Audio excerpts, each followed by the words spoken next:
Hey, and welcome into Shockerland. I'm Billy, Kyle is here, and we are here, March Madness. All right. Beautiful time of the year, our favorite time of year. But before we get too far ahead of ourselves, we don't want to look ahead. I'm not the kind of guy who wants to look ahead at all. We want to look back in the past and look at what we saw in this year's American Athletic Conference regular season, especially with Wichita State. A good season overall, I think. Kyle, you did some digging in the archives. What did you find? Well, I went way back in time to one of our first videos. Yeah. And it was where we previewed the American Conference. And so let's just roll this little segment right here. I'm predicting the Shockers go 14-4 in conference play. And I think their 4 losses will be at Cincinnati, at SMU, which is a very tough place, at UCF, which might surprise some people. Really? And then I see the Shockers dropping one sort of wild card surprise game. It could be at home. It could be maybe at Temple or at Houston. But I see them going 14-4. 14-4. I had them 15-3. Okay. And what I see there is a split with Houston and a split with Cincinnati, and then one more, maybe an SMU or maybe maybe Temple comes and gets them or something when they have an off night. Okay. Hey, that's pretty good, huh? Yeah. Yeah. Okay, so some predictions there that we were pretty close on. It's what we expected, but it surprises me a little bit because as we experienced the regular season, I think there were more downs than I thought there would be. I think it got worse than I thought it would get. I don't think we listened to our advice in that original video where we said not to panic. We're going to have some losses. And just in the middle of the season, it's like, we lost. Panic. Well, 75% of those losses came in like a 2-week span. So that was difficult to deal with.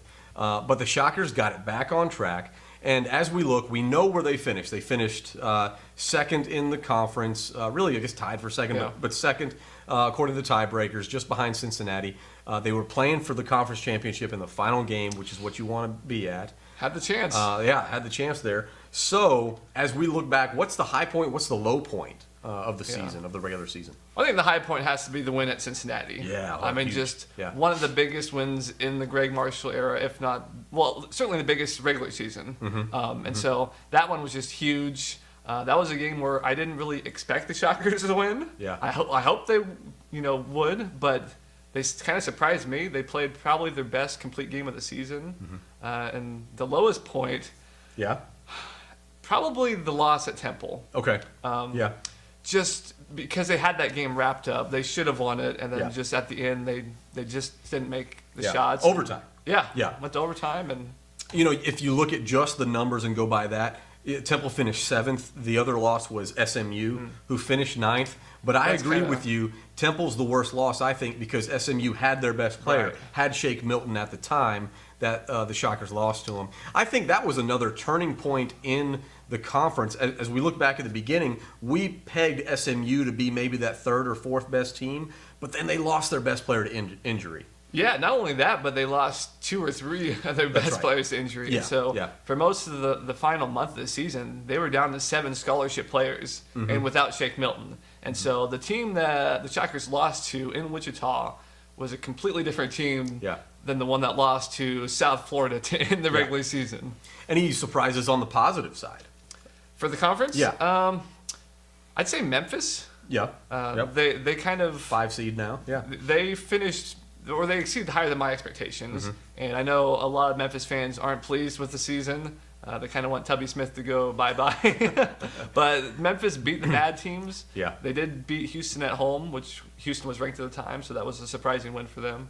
I'm going to point out UCF, too, as a team. We talk about injuries. A guy lost one of their best, still to finish 6th in the conference. That's pretty good, I think, considering what they went through. They had some good moments in the regular season. They really did, and they lost 2 out of their 3 best players for the season with Taco Fall and Aubrey Dawkins, and so UCF and SMU were 2 teams that I thought would make the NCAA tournament.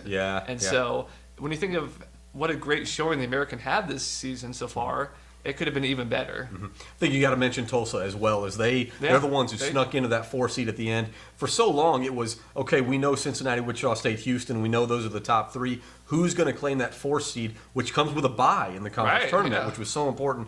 Tulsa came out.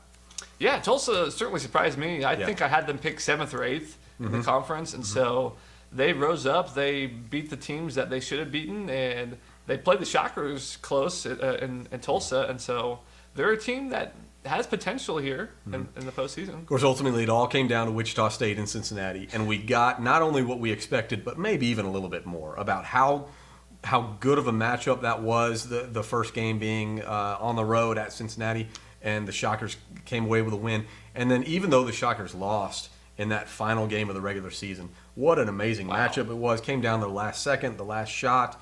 It's exactly what the American Conference wanted, right? Absolutely. That game defined why the American brought Wichita State down. Yeah, no doubt. Just two elite teams playing a crazy, fantastic game, and it was a great moment for the conference because, as it was announced the day after, it was the highest rated American Athletic Conference basketball game in history. Yeah. And so they're getting good ratings. The conference is starting to raise up a little bit, and I'm excited about the possibility. I saw Cincinnati got a 20. The Cincinnati market, that was overnight, was a 20 rating. That's Was it a 20 or 40? I had heard 20. Okay. That was overnight. It It may have corrected, but that's NFL level. Yeah, I mean, that's crazy that's numbers. amazing. In sports, you have NFL games and all the other sports. Okay, NFL is the highest rated by far. For a college basketball game to pull a 20 overnight is unbelievable. So, and that's a big market too. That's what you're looking for in college sports, is where are the big markets. That was huge. And then kind of last thing. So, do you think the conference in general, did they underachieve? Did they exceed expectations? Was it about the same? What do you think as far as the entire regular season for the whole conference? Well, that's tough because, again, with the injuries, I originally thought the American would get 4 to 5 teams in the NCAA tournament. And so we're looking at 3 locks for sure.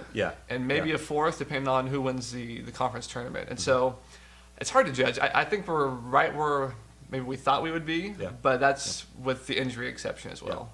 The potential for some two top 10 seeds now with Cincinnati and Wichita State, getting in there, and that's impressive. Pretty good for this conference that had a little bit of a shakeup going in with the new addition of Wichita State, but overall a really good regular season. Of course, it's all now set up for the postseason. Should be a lot of fun. So stick with us here on Shockerland.